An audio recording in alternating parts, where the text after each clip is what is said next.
ఓం నమో నారాయణాయ. వారాహి అమ్మకు నమస్కారం చేసుకుంటూ అమ్మవారి దయ ఆమె చల్లని చూపులు మనందరిపై ఉండాలి అని చెప్పి మనస్ఫూర్తిగా కోరుకుంటూ ఈ రోజుటి వీడియో స్టార్ట్ చేస్తున్నాను ఫ్రెండ్స్. ఇక ఈరోజు వీడియోలో మనం చూడబోయేది ఏంటి అంటే ఈరోజు పంచమి. అమ్మవారికి ఎంతో ఇష్టమైనటువంటి ఈ పంచమి రోజున అమ్మ మనకు అందిస్తున్నటువంటి అద్భుతమైన సందేశం. బిడ్డ, ఈరోజు ఆలోచించకు, ఈ అమ్మని వెంటనే తాకు, నీకు పెద్ద మొత్తంలో ధనాన్ని అందజేస్తానని చెప్పి అమ్మవారు మనకు ఒక అద్భుతమైనటువంటి వాగ్దానం ఇస్తున్నారండి. అమ్మవారు చెప్పే మాటల వెనుక ఉన్నటువంటి అర్థం పరమార్థం ఏంటి తెలుసుకోవాలి అంటే కనుక ఈరోజు అమ్మవారు తెచ్చినటువంటి ఈ సందేశాన్ని వినే ముందుగా మన ఛానల్ని ఫస్ట్ టైం చూస్తున్నట్లయితే ప్లీజ్ సబ్స్క్రైబ్ చేసుకోండి ఫ్రెండ్స్. వీడియో నచ్చితే కనుక లైక్ చేసి సపోర్ట్ చేయండి. ఇక వీడియోలోకి వెళ్ళబోయే ముందుగా ఒక్కసారి జ్యోతిష్యంలో గొప్ప అనుభవం కలిగినటువంటి గురూజీ సుబ్రహ్మణ్యం రాజు గారు శ్రీ వారాహి అమ్మవారి ఆశీస్సులతో జ్యోతిష్యం చెప్తున్నారు. ఈ గురువుగారు చెప్పింది చెప్పినట్లుగా జరుగుతుందండి. Contact number 7075662225. భార్యాభర్తల మధ్య గొడవలు, విదేశీ ప్రయాణం ఆలస్యం అవటం, ప్రేమ పెళ్లి, సంతానం లేకపోవటం, కోర్టు సమస్యలు, గృహము మరియు కుటుంబ సమస్యలు, ధనం నిలకడగా లేకపోవటం, నమ్మిన వ్యక్తి మోసం చేయటం, స్త్రీలకు పురుషులకు సంబంధించిన గుప్త సమస్యలు ఎటువంటివైనా రోజుల్లో పరిష్కారం చేయబడును. మీరు ఎంతోమంది దగ్గర జ్యోతిష్యం మరియు పరిష్కారాలు చేయించుకొని నిరాశ చెంది ఉన్నట్లయితే ఒక్కసారి ఆదికొండ దేవతలైన కోయరాజు గారికి కాల్ చేయండి. కోయ గురూజీ గారు కొండదేవత పూజారి సుబ్రహ్మణ్యం రాజు గారు. Contact number 7075662225. మా జీవితంలో కూడా ఎన్నో మార్పులు జరిగాయండి, కాబట్టే నమ్మకంగా చెప్తున్నాను. జై వారాహి అమ్మ. ఇక వీడియోలోకి వచ్చేస్తే బిడ్డ, నువ్వు ఏ సమస్యతో అయితే బాధపడుతున్నావో అది నేను తెలుసుకున్నానమ్మా.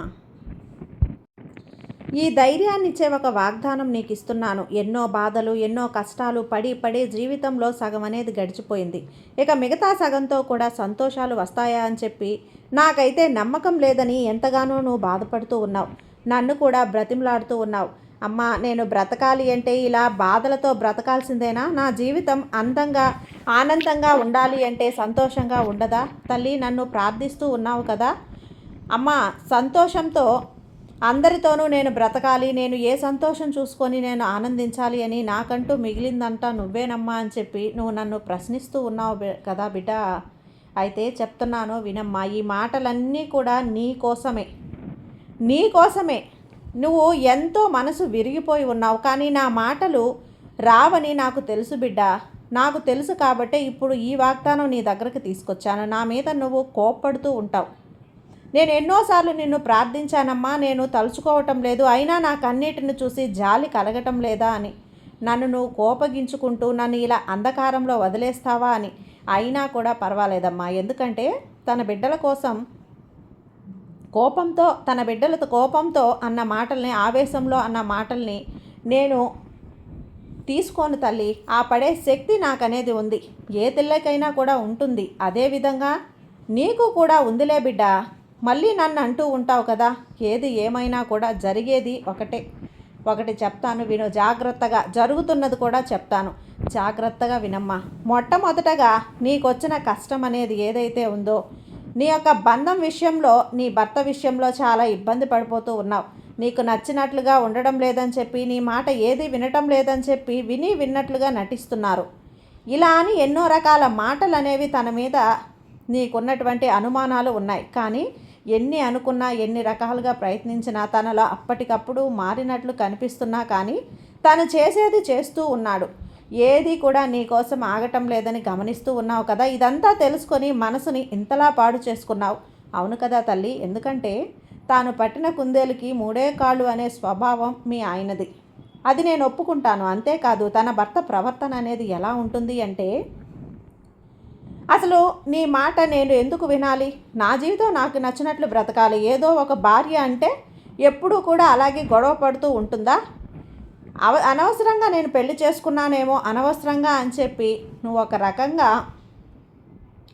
తను ఆలోచిస్తూ ఉంటాడు తప్పితే తనకు మంచి కోసం తను ఆలోచించలేకపోతున్నాడు, అర్థం చేసుకోలేకపోతున్నాడు. మరి లేదు, ఎప్పటికీ అర్థం చేసుకుంటారా అంటే ఎప్పటికైనా కానీ తప్పకుండా నువ్వు చెప్పిన మాటలకు కూడా అర్థం చేసుకుంటాడు. కాకపోతే దానికి కొంత సమయం అనేది వస్తుంది. ఆ సమయం వరకు నువ్వు అలానే ఏడుస్తూ కూర్చోకూడదు. నన్ను అడగొచ్చు తల్లి, నేను ఇలా బాధపడాల్సిందేనా తల్లి అని నన్ను ప్రశ్నిస్తూ ఉన్నావు కదమ్మా. దీనికి సమాధానం కూడా నేను నీకు అందిస్తాను విను. అన్నింటికీ నేను సమాధానం చెప్పి నీ మనసును తేలికపరిచి నువ్వు ఏం చేయాలో చెప్పడానికే కదా ఈ అమ్మొచ్చింది. ఈ తల్లి నా బిడ్డల సంతోషం నేను కోరుకుంటాను. జాగ్రత్తగా వినమ్మా. ఏంటి అంటే, ఇప్పటికే చాలా బాధలు పడి పడి అలసిపోయిన మనసుతో ఏడ్చిన రాత్రులు, నిద్రలేని రాత్రులు ఎన్నో గడిపావు. శారీరకంగా మానసికంగా ఎంతో కృంగిపోయావు. ఇదంతా కూడా నాకు తెలుసు. కాకపోతే ఒక తల్లిగా తన బిడ్డకు ఏ సలహా అయితే ఇస్తానో అదే సలహాని నీకు నేను ఇప్పటి వరకు కూడా ఎన్నో బాధల్ని ఎన్నో కష్టాలని అనుభవించావని చెప్పి అనుకుంటూ ఉంటావు కదా. ఎప్పుడైతే నన్ను నమ్మిన నా గుడిలో నువ్వు అడుగు పెట్టావో ఆ రోజే నీ యొక్క కర్మ ఫలితాన్ని నేను 80% వరకు తగ్గించేశాను. కొరవ 20% కష్టాలని చూసి నువ్వు ఇంత భయపడిపోతున్నావు చూడు. అలా భయపడి నువ్వు ఆ బాధను అనుభవించి కూడా ఉండి ఉంటే ఈ పరిస్థితి నీకు తలుచుకుంటేనే నాకు చాలా భయంకరంగా ఉందమ్మా. ఎందుకంటే ఇప్పుడు నువ్వు అనుభవిస్తున్నటువంటి కష్టాలు ఘోరంత మాత్రమే అని తెలుసుకొని తల్లిగా నీకు ఇస్తున్నటువంటి సలహా ఏంటి అంటే, మొదట నువ్వు ఎవరిని చూసుకొని నమ్ముకొని ఎవరో నీకు సహాయం చేస్తారని చెప్పి ఈ భూమి మీదకు అడుగు పెట్టలేదు. ఎవరో నిన్ను ఉద్దేశిస్తారు అని చెప్పి నిన్ను నేను పెంచలేదు. నీ తల్లిదండ్రులు మొదటి నుంచి కూడా నీకు నేర్పిస్తున్న ధైర్యం ఏదైతే ఉందో అది నీ కాళ్ళ మీద నువ్వు నిలబడటం. అసలు నీ లక్ష్యం ఏంటి? ఏం సాధించాలనుకుంటున్నావు? ఏం చెయ్యాలి అనుకుంటున్నావు? నీకంటూ ఒక ప్రత్యేకత ఉంది కదా. ఆ ప్రత్యేకతలో నువ్వు ఎందుకు శ్రద్ధను చూపలేకపోతున్నావు? ఎప్పుడూ కూడా వేరే వారి గురించి ఆలోచిస్తూ ఉంటావు. నీ మెదడును ఇప్పటికే నువ్వు చాలా చాలా సన్నగిల్లిపోతున్నావు తల్లి. నీ యొక్క ఆలోచన శక్తి, నీ జ్ఞాపక శక్తి, నీ తెలివితేటలు అన్నీ కూడా అడుగంటిపోతున్నాయి. ఇప్పటికైనా కానీ తెలుసుకున్నావా? అంటే జీవితంలో ఎన్నో రకాలుగా నష్టపోతున్నావని చెప్పి తెలుసుకో. ఇక నేను పూర్తిగా చెప్పేది ఏంటి అంటే, నీ గురించి నువ్వు ఆలోచించుకో, నీ పని నువ్వు చేసుకో. నీ ఆకలి అయినప్పుడు నువ్వు తిను, నీకు నిద్ర పట్టినప్పుడు ప్రశాంతంగా నిద్రపో. అంతేకాని వేరే వారి గురించి, వేరే ఆకలి వారి గురించి ఆలోచించడం, వేరే వారి యొక్క ఆరోగ్యం గురించి ఆలోచించడం, వేరే వారి యొక్క నిద్ర గురించి ఆలోచించడం, ఇవన్నీ కూడా తెలుసుకున్నావు కదా. అది నీ బాధ్యత అని నువ్వు తెలుసుకుంటున్నావు. కానీ ఎన్ని చేసినా కూడా అవతల వారికి నీ మీద ప్రేమ ఉండాలి కదా. నువ్వు అది కూడా ఆలోచించాలమ్మా. ఒక 10% అయినా సరే నీ గురించి ఆలోచించుకోవాలి కదా. కనీసం నీ మీద ఒక శ్రద్ధ అనేది ఉండాలి కదమ్మా. నువ్వు ఎప్పుడు తింటున్నావో ఎవరికీ తెలియదు, నువ్వు ఎప్పుడు ఏడుస్తున్నావో ఎవరికీ తెలియదు. ఎందుకు ఏడుస్తున్నావో, ఎందుకు సంతోషంగా ఉంటున్నావో, ఎందుకు బాధలో ఉంటున్నావో కూడా వాళ్ళు తెలుసుకోరు. నీ గురించి రవ్వంతు కూడా పట్టించుకోకుండా వారు శారీరక సుఖం కోసం, వారి చెడు వ్యసనాల కోసం అలవాటయ్యారు అంటే వారి వారి స్వార్థం కోసం నిన్నెందుకు కష్టపెట్టుకుంటున్నావు చెప్పు. నేను నిన్ను అడుగుతున్నాను తల్లి, సమాధానం ఏంటో చెప్తావా? నాకు చెప్పు. ఇక తర్వాత రెండవది, నీ ఆలోచన ఏంటి అంటే గనక, అందరూ ఉన్నా కూడా అనాథలా బ్రతుకుతున్నానమ్మా, నాకు ఇలా అనిపిస్తుంది అని. తల్లి, ఎవరూ లేనప్పుడు అనిపిస్తుంది. అందరి కోసం ఆలోచిస్తున్నాను, నేను ఒక్కదాన్నే కదా అని. కనీసం నా కోసం ఎవరు ఆలోచించడం లేదే అని చెప్పి నువ్వు బాధపడుతున్నావు. ఏ బంధం కూడా శాశ్వతం కాదు.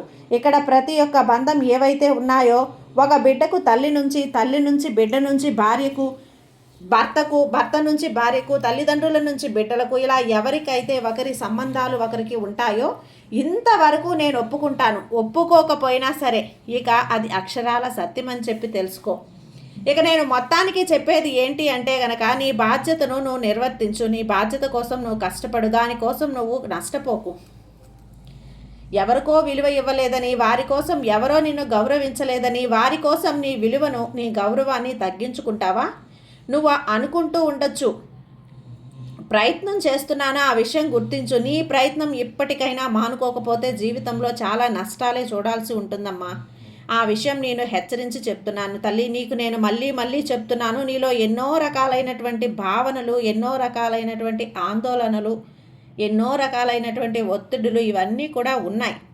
కొన్ని అప్పటికప్పుడు పోనీలే సర్దుకుపోతామని చెప్పి నీ మనసుకు అనిపిస్తూ ఉంటుంది. మరికొన్ని విషయాల పట్ల ఓర్పు అనేది నశించిపోతుంది. ఓర్పు నశించినప్పుడు నీ కోపం అనేది కట్టలు తెంచుకొని వస్తుంది. ఆ కోపం అనేది నిన్ను ఎప్పటికైనా సరే నిన్ను పట్టుకుంటుందో ఆ క్షణం నుంచి నిన్ను నాశనం చేయటం మొదలు పెడుతుంది. విన్నావు కదా బిడ్డ? నీ కోపమే నీకు శత్రువులుగా మారుతుంది. కాబట్టి వాళ్ళు నిన్ను మోసం చెయ్యాలని చెప్పి ఎవరైతే నిన్ను అనుకుంటున్నారో వాళ్ళందరినీ కూడా వారే స్వయంగా తిరిగి వారి చేతిలోకి తన ధనాన్ని తెచ్చిపెట్టి నీ చేతుల్లో పెడతారు. అంతేకాదు బిడ్డ, నీకు ధనం రాబడి కూడా ఎక్కువ అవుతుంది తల్లి. ఉద్యోగం, మంచి వ్యాపారం, దాంట్లో లాభాలు, మంచి జీతం అన్నీ వస్తాయి. ఆ ధనం అనేది నీకు వచ్చే గడియలు వచ్చేసాయమ్మా. ఇక 48 గంటల్లోపు చాలా ఎక్కువగానే నీకు ధనం అనేది చేరుతుంది తల్లి. ఎవరైతే నువ్వు ఇది చూస్తున్నారో వారందరికీ కూడా మళ్ళీ మళ్ళీ చెప్తున్నాను, నీకు లక్ష్మీ ద్వారాలు అనేవి తెరుచుకున్నాయి. ఈ విధంగా లక్ష్మీ ద్వారాలు అనేవి తెరుచుకున్నప్పుడు నువ్వు ధనం కోసం చేసే ప్రయత్నాలన్నీ కూడా ఫలిస్తాయమ్మా. నీకు ధనం తప్పకుండా అందుతుంది. ఈ వారాహి అమ్మ ఆశీర్వాదం నీకు ఉంది కాబట్టి ఈ వాక్కు నువ్వు వినగలుగుతున్నావు తల్లి. ఈ అమ్మ నీకు అంతా మంచే జరిగేలా చూస్తుంది. కాబట్టి అమ్మ మీద నమ్మకంతో ఉండమ్మా. అమ్మ ఆశీర్వాదం నీకు ఎప్పుడూ ఉంటుంది. సర్వేజన సుఖినో భవంతు.